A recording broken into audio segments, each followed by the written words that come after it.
Welcome to Making Space, a Bayview community podcast. We want to make space to encounter God. We want to make space to enter into each other's stories and engage God in his mission here. And so today on the podcast, we have Brandon, our youth director, and we also have Pastor Mark Clark from Village Church with us today. How's it going, Mark? Going well, going well. Hope you guys are good. Yeah. All the way from the West Coast. Awesome. Yeah, glad to have you. Brandon is your hype man today. Brandon loves everything Mark Clark. And he is my Mark Clark scholar on There you staff. go. Oh, good. I like Brandon already. Awesome. Yeah, let's give him a, Sweet. yeah.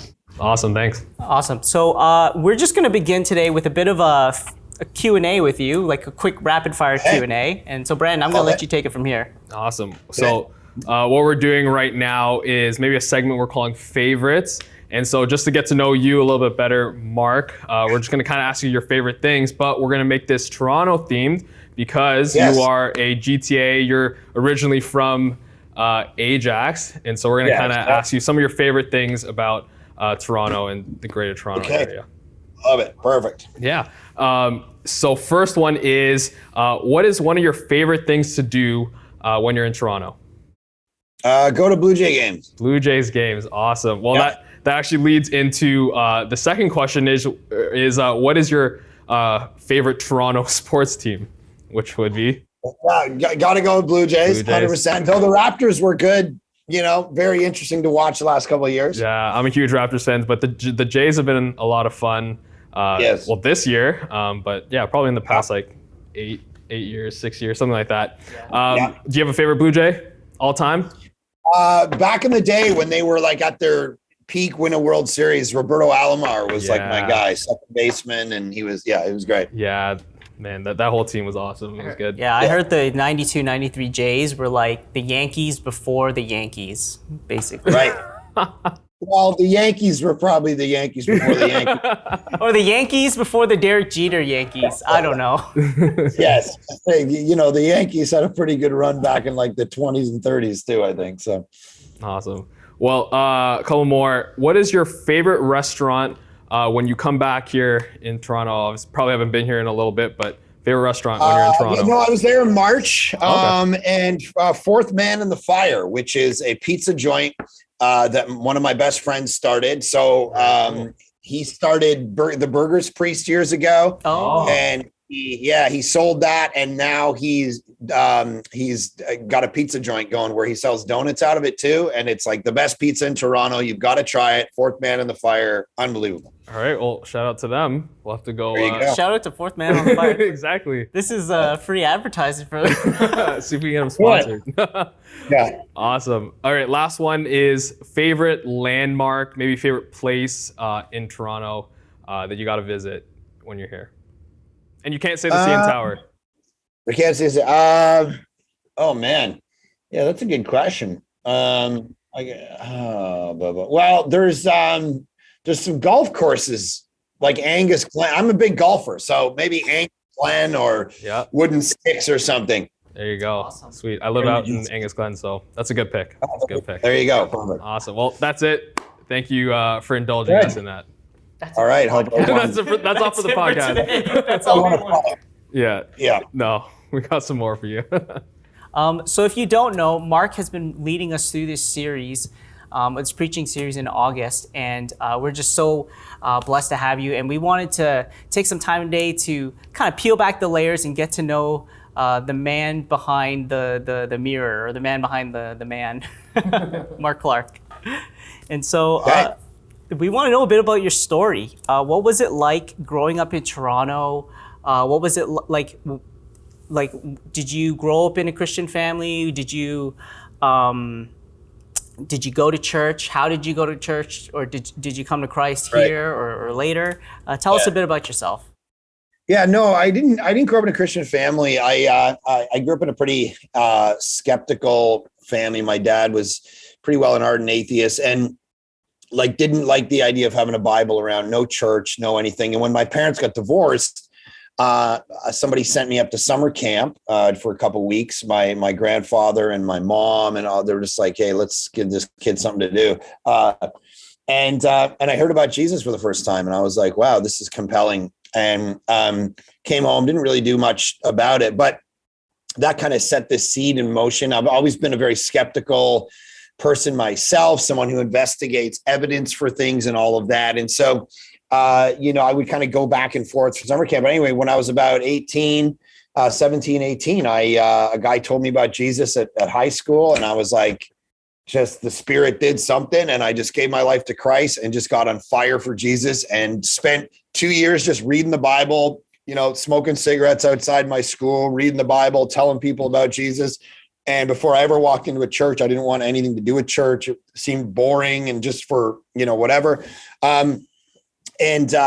Finally, after about 2 years, I showed up at church and met some great people, and the youth pastor started pouring into me, and it kind of took off from there. And so, but always very I needed evidence. So I would explore Christianity from does it make sense philosophically, scientifically, archaeologically? What about literary, psychologically, all these things where I had to make sense of this if I was going to actually believe it. So that was kind of my upbringing. And, I continue to kind of be skeptical and constantly research. I'm a very curious person by nature. So I'm constantly okay, is Christianity actually true? I just found that it was the best idea in the marketplace of ideas. It answers the question of evil and suffering and historicity and all these things in such a brilliant way that gave my life to it. Awesome. So from what you're saying, it sounds like, you had this moment where the Spirit changed something in you, and then you kind of, you took your time though when it came to the whole, I guess, the being part of the community, being part of that the whole idea of whatever church quote unquote was, that's what it kind of sounds like. That's something that kind of grew over time. Yeah.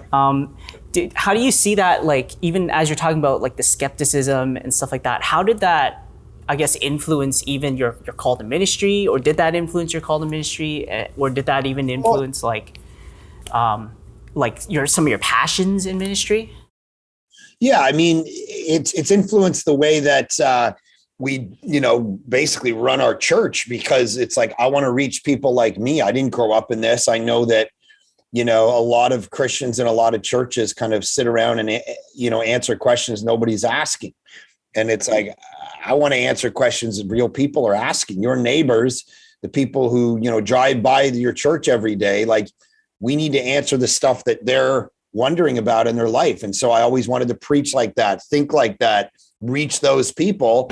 And because that was me growing up. So, I didn't grow up in it. So I don't kind of carry a lot of the, even theologically, when somebody would throw an idea, I'd be like, well, where's that in the Bible? And I'd go explore it and realize that it wasn't there, or it was there, whatever. And then I would come back to the person and kind of challenge them and be like, yeah, that's not a thing. So that's always kind of been how I am. And it reflects in how we do ministry every day now. When it came to ministry, how did you enter full-time ministry? How did that whole thing come about? Well, I was going to go into the film industry and do some different things. And I was away on a weekend, and my buddy, this friend of mine's girlfriend of mine, her dad was praying with me. And he just said, I got to tell you something. I think God's calling you to go into ministry. I was like, no way. That's not a thing for me. I'm not doing that. And then I went away with a group of guys, and they all came around, and they were like, hey, and they didn't know this other guy. And they're like, we feel like God's telling us that you're supposed to go into ministry. There was this collection of situations totally disconnected from each other, just all kind of came together. And one day I was at work, and I just felt the Spirit of God just speak to me and go, this is something you're supposed to do. So I pitched it to my parents, and they said, well, I don't know if that's going to be a thing, but you got 1 year to figure it out. And if it doesn't go well, then you'll go back to college. And it just took off, and it was amazing. I was a TA in my second year. They started to get me, professors started to get me working with students, doing lectures at the school. There was just this fire of academics, researching, loving that academic world, but then trying to bring it into the real world. In fact, moving out here, I didn't move out here to start a church. I moved out here to do a master's degree and then go overseas and do a PhD, do a doctorate, so I could become a professor. And while I was out here, I wrote my master's thesis, and then God said, I want you to plant. Actually, I was planting the church while I was working on the master's thesis, but he's like, I want you to stay here and start a church for people like you. So that's what we did, 2010. Wow. And is that how Village Church came to be? That's how it came to be. 16 people in my house wanting to reach unchurched, de-churched people like myself, and let's preach the Bible and see where it goes. And people started showing up, and I just preach verse by verse through the Bible. It took me 3.5 years to get through the Gospel of Matthew at one point. Took me 1.5 years to preach through, 1 Corinthians. It took a year, it's just like verse by verse by verse. And everyone's like, oh, that's not going to work. And people just kept showing up and getting their lives changed. And Jesus was like, just changing people, transforming people. And that was addictive. And people would just bring their friends, and there began this momentum in the church where the church just started growing and growing. And we went to 2 services and 3 services and moved and started doing campuses and video stuff. And it's now, a thing that we're trying to do across Canada, where we got 3, we were talking about this earlier, but starting a Toronto site location at some point. We have a church in Winnipeg that's starting. We have a church in Calgary and 4 or 5 sites locally around here in Vancouver. So God's been doing some cool stuff. Can I ask a follow-up on that one? Yeah. I remember watching or seeing a video, I think recently came out of, I think you guys were documenting like the early parts of Village Right. Church, and it was a much younger Mark. If you had to tell that Mark, like just the 16 people in your room, if you had to talk to that Mark and give him like one piece of advice, what would you say to him? Yeah. Well, I mean, things have, by God's grace, gone so well that a piece of it would be like, just trust the gospel. Like, Romans 1 talks about the idea that the gospel is the power of God into salvation, and don't overthink that piece. Preach the gospel every week. Talk about sin, talk about the atonement, talk about Jesus, talk about the death, the resurrection, talk about what the gospel is, not just God in general or principles for life. And that's going to change people's lives. And that, just trust it. And that's what, trust what you're doing, Mark. Like, getting up and preaching the Bible every week is your job. So just do that. And I'll deal with the results of it. So in that sense, it's like, it's been incredible to watch what he's done with the stuff that we've been doing. That's awesome. That's a good one. Yeah.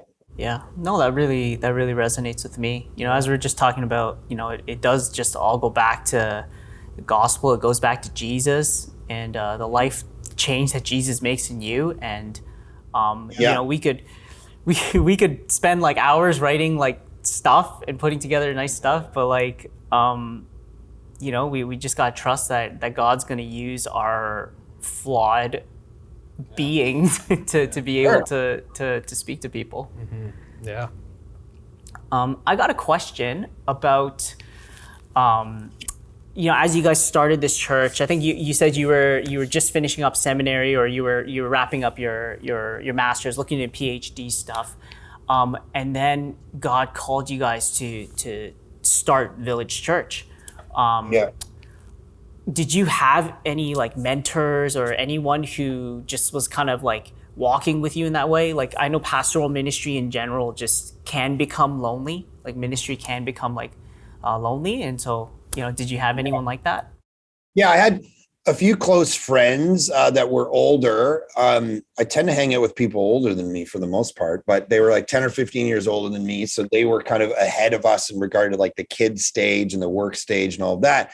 But then the pastor that was leading the church that I was planting Village out of, he was a great leader in my life. And we used to hang out, and he would pour into me, and just super special, amazing mentor in my life. And a couple teachers. Like, I had kind of a plethora of different people around me speaking into, what I was doing and how not to, go off the rails and make the mistakes that, some guys make in planting these churches. And they just, they don't know how to handle either the disappointment or the success. Mm-hmm. Yeah. Awesome.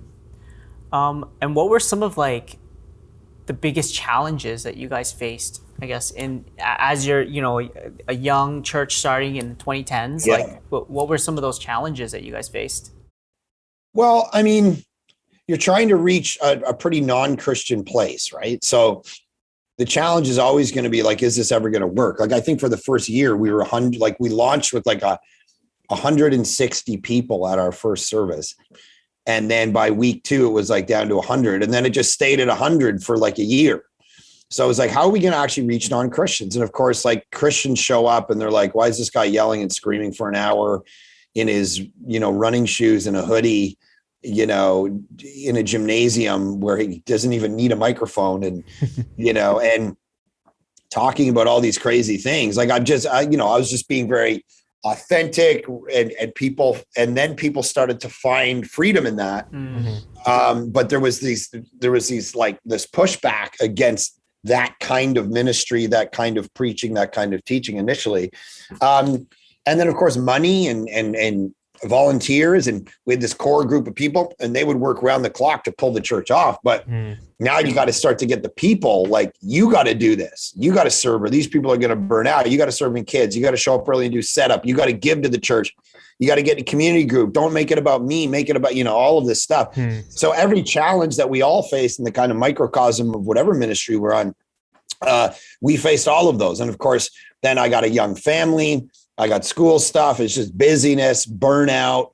So there's still stuff I look back on and go, man, I probably have a bit of PTSD from those years. Like the amount of hours and every decision I had to make about every little thing, from every word on the website to every social media post, to every kids ministry curriculum, to every light bulb, every worship song, every wedding, every pre-merit, everything that was happening in the church was me. And now we have a great staff doing all that stuff. It's like, I find myself when someone pulls me into that world again, my brain starts going, don't go there. It's an interesting thing to go, okay, yeah, that probably wasn't healthy. Yeah.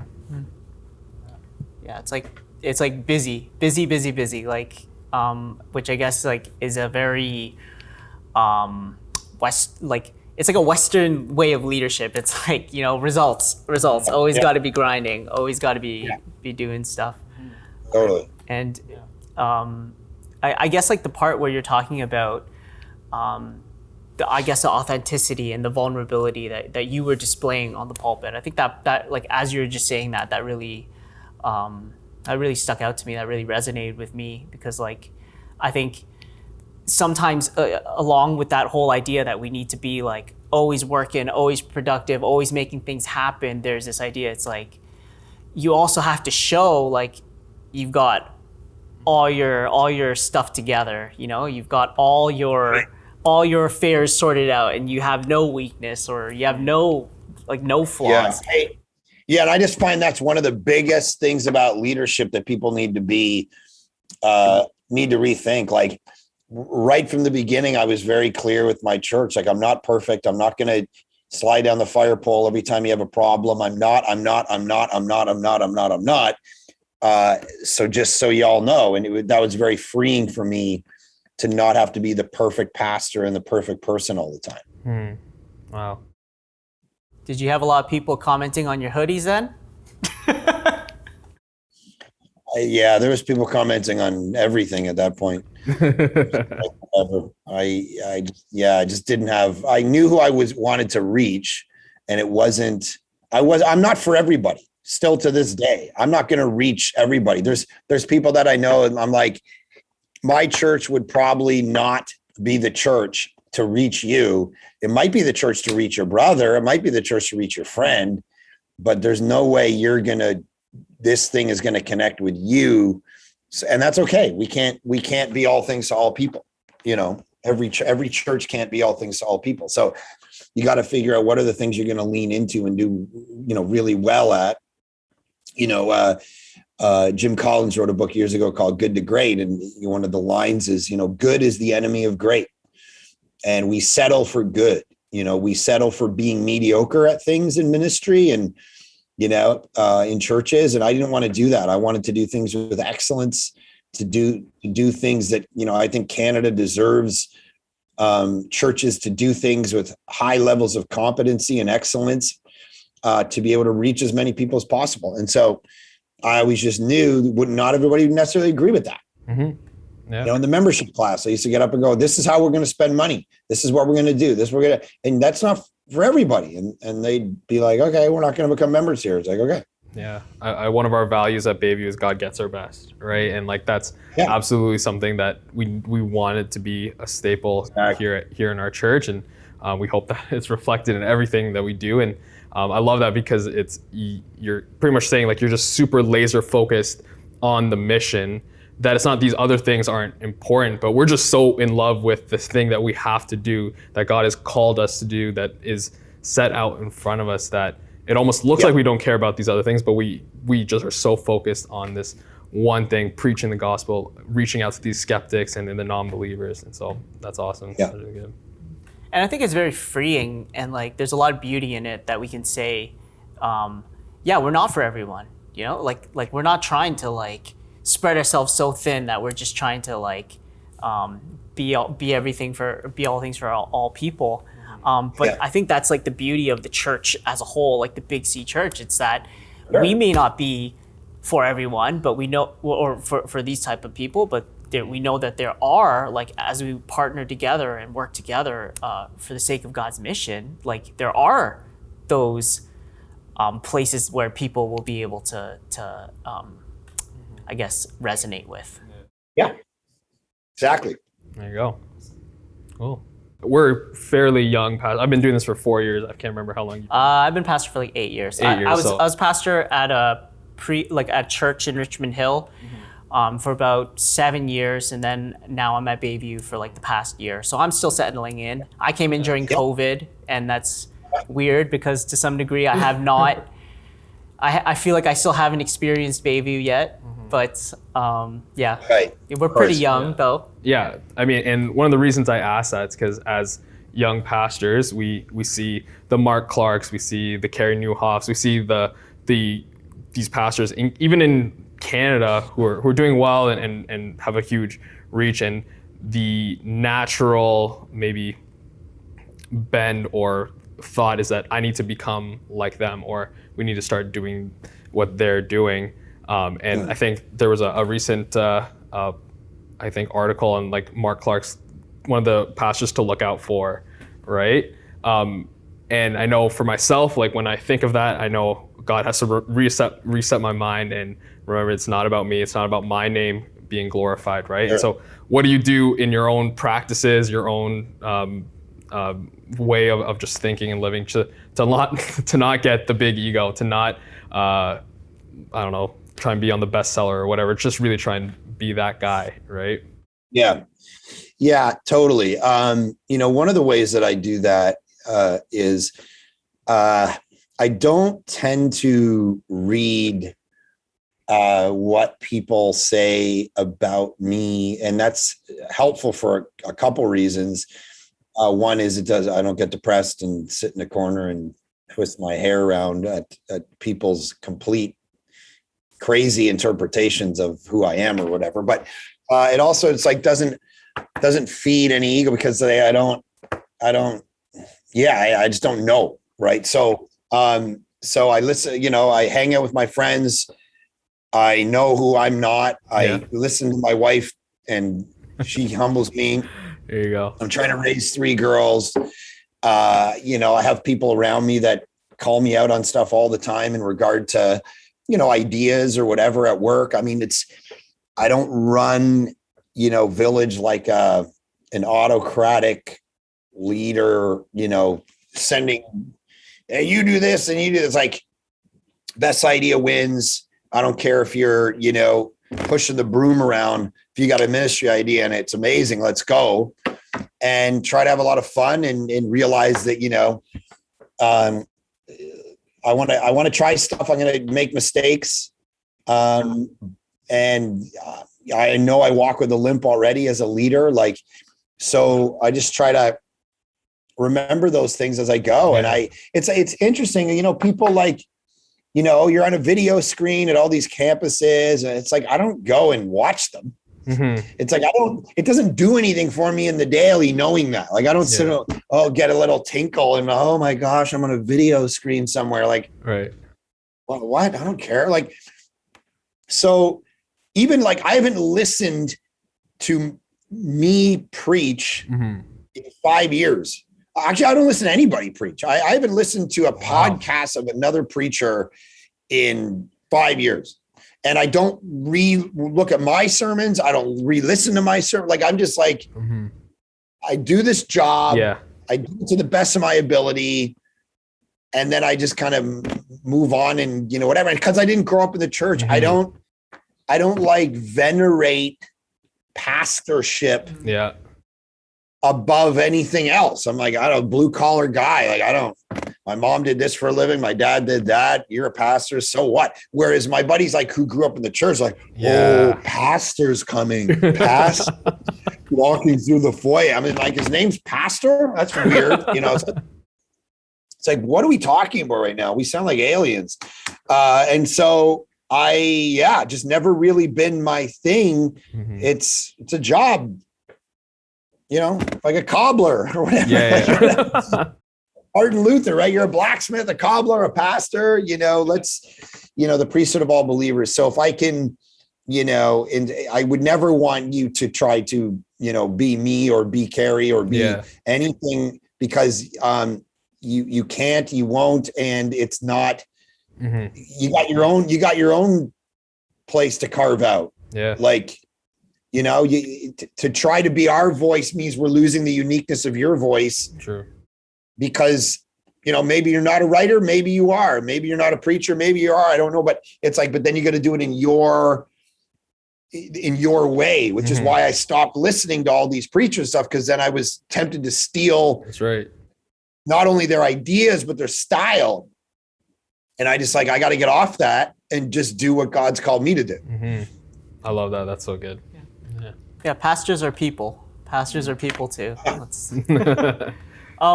I know for myself, like, even in like all those like giftings things, all those personality tests, I always score like for myself, like super high on like the people side of things.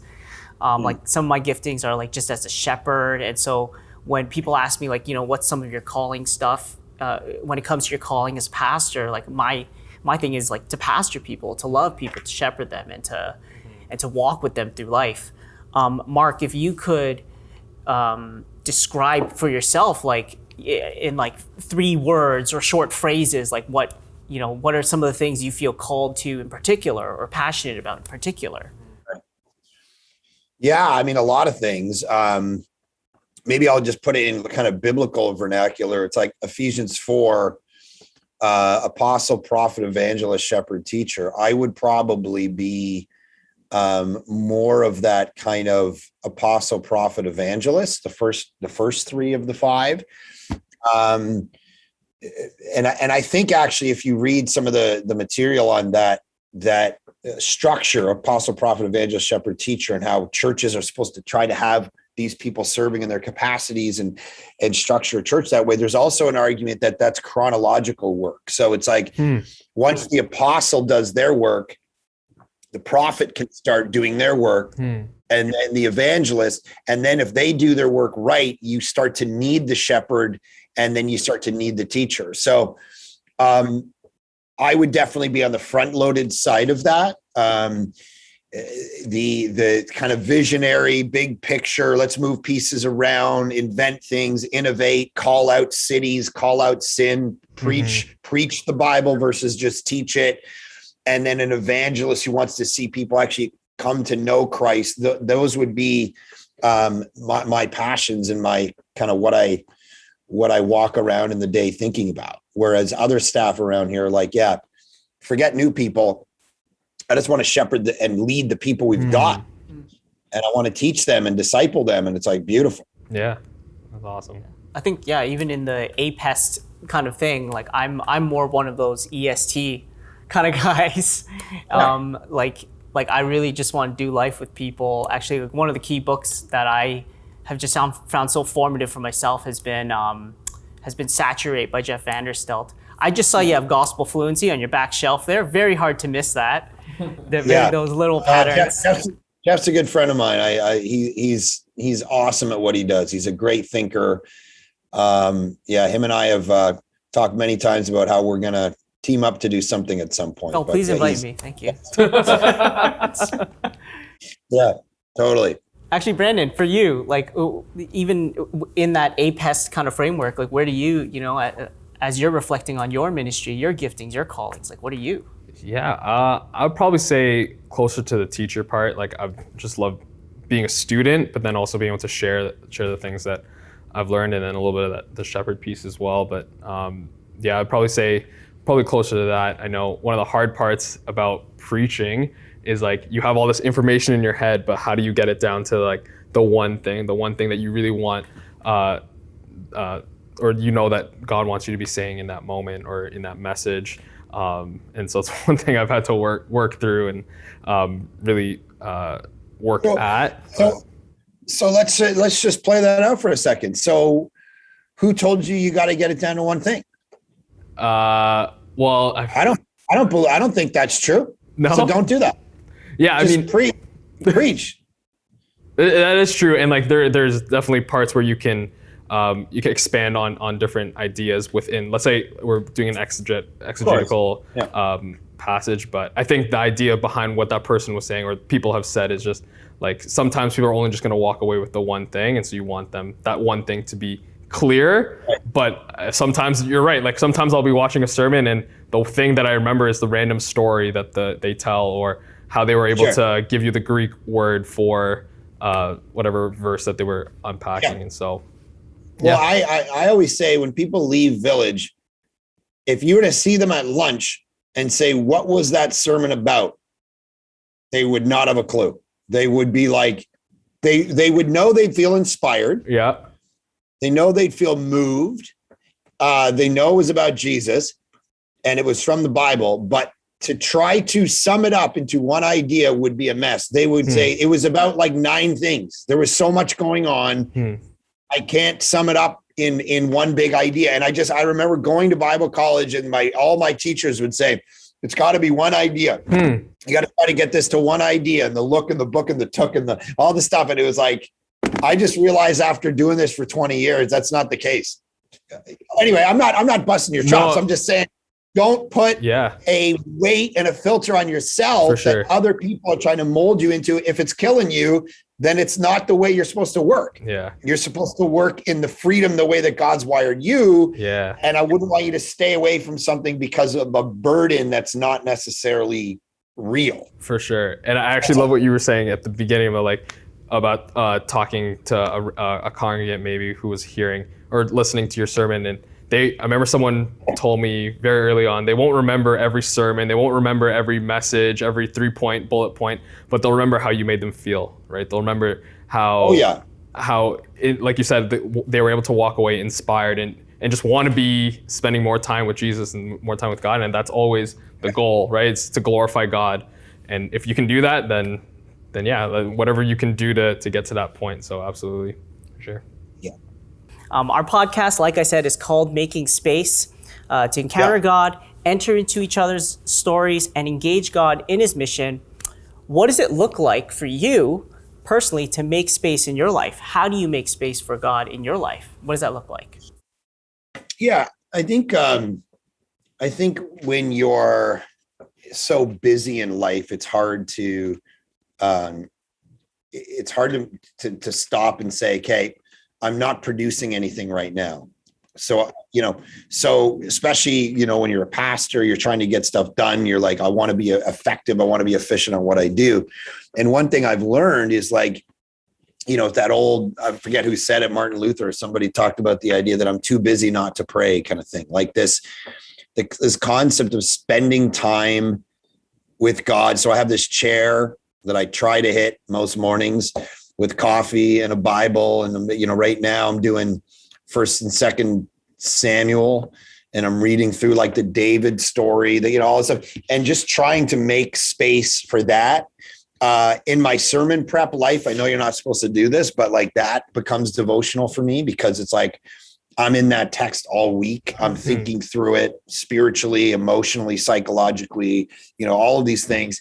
And so, and just being able to, I just spent a lot of time kind of redoing my backyard, creating it into a space where like people would call it like the oasis, like a space where I can like meet with God like one-on-one, and watching my wife do that every morning and doing her devos outside, do all this kind of stuff, but also people, like collecting people to, they say that, what's this quote I read the other day about how, the book of Revelation was given to us not as like so you'd build a bigger bunker, but so that you build a bigger dinner table. And it's like, I believe in hospitality is an amazing way to bring people together. You got to make space for people in your life too.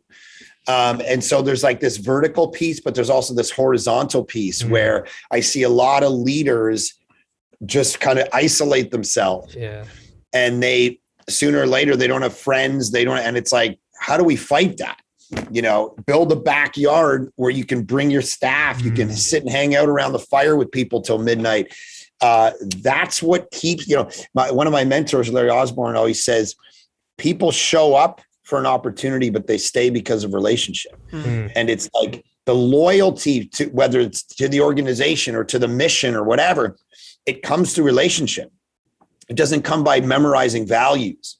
It comes through a team that loves to be together, that loves to hang out. So it's the same with the God. Anyway, all that to say, I think you need to make space for God. Obviously, make space for yourself and being healthy, having Sabbath rests, and being able to have systems and things in the calendar. And okay, I'm going on vacation here. I'm doing this with the family here versus work. And then, of course, making space for other people. So I love that. I love how you went into the physical space, right? Like we always think, oh, just spend more time and pray or just meditate. And those are obviously good things. And like you mentioned, like we need them. But you talked about the actual physical space, the couch that you have, or the backyard, and really making it a place that you can't even miss. Like there's the couch. Oh yeah, let me go spend some time there and have my coffee and be with God. So another level to it maybe. Yeah, that's cool. Totally.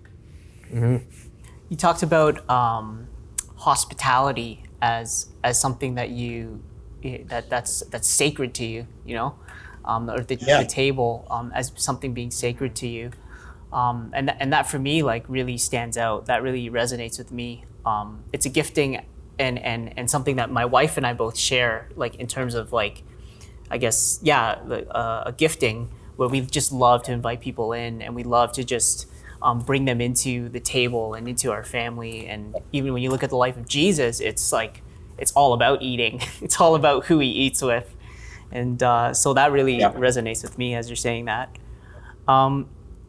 Is that one of the things you like to do on your Sabbath? Like, do you have any other things you like to do on your Sabbath? Yeah, they're boring things like golfing and reading and but I love them. They, it's funny. I went golfing with a guy who runs a vineyard last week, and he's obviously been very busy. You're basically a farmer, and he's been doing this for 10 years. And we went golfing, and he was supposed to go. We played 18 holes, and he was supposed to go have a meeting. And of course, I convinced him to play another 18 and cancel the meeting. And I, wooed him away from what he was doing. And by about the third or fourth hole in the second round, he looked at me, he goes, I've forgotten how to have fun. Because we were having a great time. We were laughing. We were, whatever. He's like, I just feel like I've forgotten how to have fun. Like, I don't just like break, And so one of my like desires in life is like to make people have fun. Like, I want to have fun. I want you to have fun. I want everyone to have fun. So let's go. And if you can do that for people, it's a beautiful thing. So that's partly how I try to spend my Sabbath time. Nice. You sound like a youth pastor. Well, talking more about your Sabbath, Sunday school answer aside, what's kind of your goal going into your Sabbath when you create that space or that time for Sabbath? Maybe not the theological answer where we want to be with God, but like what's kind of your hope as you enter into that time of Sabbath? Yeah, to give my family the time they deserve and to rest, the whole concept of it, even in the Old Testament, has this like let the ground rest, let the earth, it's during COVID, right? They see all like these random animals are coming back, and dolphins are like going in places that they never were, because we polluted the thing, and now there's no cruise ships, all these kind of like the earth was resting for a bit. Yeah. And, we need that, right? To be able to come back out and fight the good fight and do well and think clearly and think well and be in a healthy place. And, my buddy Kerry, wrote a couple books about burnout because he went through it. And it's like, you're not going to be good to anybody if you're not rested. So, Yeah, I love that. Like one of my favorite quotes right now is like working from a place of rest, not for rest, right? Like being like fighting for that space and making sure that's a priority so that we can go out and live out that mission that we've been called to do. Yeah. 100%. Awesome. Yeah. Like one of the pastor that's really influential for me is Pete Scazzaro, and he says you can't give what you haven't received. Like you can't and so you could lead out of like your talents, you can lead out of like your natural like giftings and whatever for a season. You can do it for a while, but eventually like there needs to be some part of you that is leading out of how God is filling you up. And exactly. So, awesome, cool. So over the years, how have you seen like yourself as a pastor evolve? Like how have you changed, or how have you shifted, or how have your, I guess, are there any major lessons that you've learned that just kind of stick with you or stuck with you? Yeah. Well, I think, on this same theme, I think what I've realized is your family is going to be the thing that's forever, right? So your first priority is then, I think Andy Stanley years ago wrote a book called Cheat the Church, and concept was like, if you're going to cheat someone, don't let it be your family. Let the church, because, and I don't want to sound like a, pessimistic or a cynic, but it's like the church will sit and they'll make you leave your family and come and work for hours for them. And they'll just leave you. Like they'll just eat every piece of flesh on your bones and then walk away from you and go to them. Yeah, it's an endless, hole of stuff. But your family, they're the people, like even more than your friends. Your friends come and go in life. But it's like your wife, your kids, like they're going to be there, if you do it right, they're going to be there till the end. And it's like, you got to prioritize them. And so I think what I have either learned or God has taught me by default, or just kind of, I actually love, I love the family time and the person more than I used to. In the last probably 5 years, my heart has actually grown to like, it's almost like I'm less obsessed with my work than I used to be. Wow. And I think that just comes from a place of health and going, I don't like, this is what matters, That's really good. Yeah, I think that's really cool, like that. And it's also a reminder for us, like that. It's almost like the church and in ministry, like the work never stops, and for us to actually be able to like disconnect ourselves from the job or for the responsibilities or all the stuff in our brain that we want to do, and be able to just spend it with the people that we love, like that's the stuff that's gonna last, right? That's the stuff that maybe you have finite time for, but like the ministry stuff, it keeps going without you. Yeah. The other thing about it, just from an economic standpoint, is that you're going to be better at your job if your home life is good. Yeah. It's when your home life is off, you're going to be worse at your job. You're going to be worse at, making decisions. You're going to be distracted. It's just better in every way to hone in on that for the benefit of this. Cool. What about the biggest change that you've seen in your own leadership style? Like, have you seen your style change, or has it remained the same over time? Softer or harder? No, I think maybe I'm softer. I don't know, because I'm a dad of 3 girls, and I've had to learn how to, whatever, talk to people without my tone or something. I don't know, whatever they say all the time. But to be honest, I think I'm more trusting of the great people we've hired than I used to be. So being able to give work and ministry away and go, I know you guys are going to kill it. So go kill it. Like, let me know when there's a problem. Let me know when you need me, has been much needed and way more than I used to. Mm-hmm. And that's just because I see how great a job they do.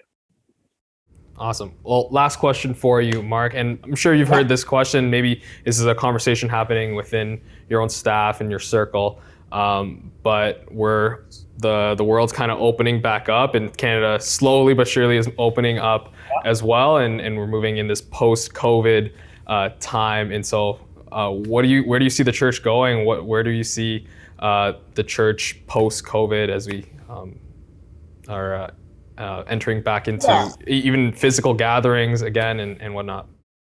Yeah, I think there's some interesting things that I think will take place. I think during COVID, there's been a detachment. People have just got out of the rhythm of it. So I think churches are going to have to do their thing well, probably better than they did before COVID. They're going to have to figure online out. Yeah. They're going to have to do things with quality in a way that just goes after people, because people aren't just by default going to show up at your church. Even the people used to by default show up at your church, they're not going to show up as easy anymore. They've recognized that they can get other churches online. They can do whatever they can get content in whatever way. Right. So churches are going to be, forced to think through what are the things that we have to offer people. How do we do things well? How do we connect people relationally? How do we do all those things?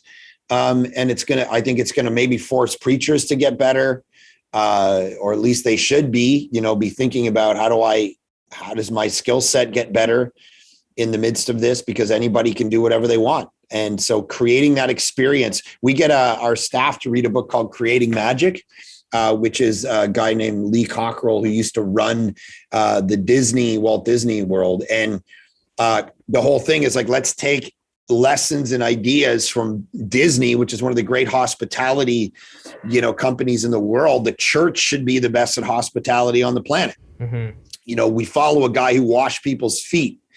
So why don't we do signage right? Mm-hmm. Why don't we do volunteers who greet people properly? Why don't we what is wrong with us when we don't think through these things? Yeah. We should be the ones who think through it. So I think this is all going to force the church to do all of that better. But I think, people will be slow to come back, I think, a little bit. Yeah. I think, it's going to be an interesting time. And one of the challenges for leadership is not to become politically or ideologically divisive, polarizing, all these challenges in front of us that are going to be interesting to see over the next year. But I think there's hopeful things. I think there's people, we launched this past week, and there was people at all of our sites that nobody had recognized, nobody knew. And the stories were, we came to Jesus online during COVID, and now this is the first time I've ever been in church, and I'm a greeter because they've gone through our system, they've been trained, they've been developed, they've been part of our pre-launches, and it all happened just because COVID happened. Yeah. So that's amazing. Yeah, it's interesting because even up to this time, I've met, just as we do book drops or whatever, we have people stopping by to drop off food, and so we can distribute it to different organizations we partner with. And one of the things that I keep hearing is I've been at Bayview for the last year, but this is my first time here, on campus. We've got groups that have launched, and they've they only are just starting to meet each other in person. So it's it's weird. And even for myself, I'm a pastor at Bayview, and yet I have yet to experience Bayview. Right, totally. Cool. Awesome. There you go. Well, Mark, it was great to have you here. It was great to have you with us over the month of August. So good to be with your church, guys. Yeah, thank you. Thanks for inviting me into into your church world. It's been an honor to be preaching for you guys. And yeah, thanks for this conversation. You guys are doing a great job. So Awesome. thanks. Appreciate your time. God bless you. Awesome. Hey guys. Hey, thanks for joining us in Making Space with Mark Clark. If you want to be on our podcast, if you've got a story to share, or you want to help us think through how we're engaging God's mission, you want to share a story about that, we invite you to reach out to us. You can email me, michaels@bayviewglen.org, and we'll see you next time.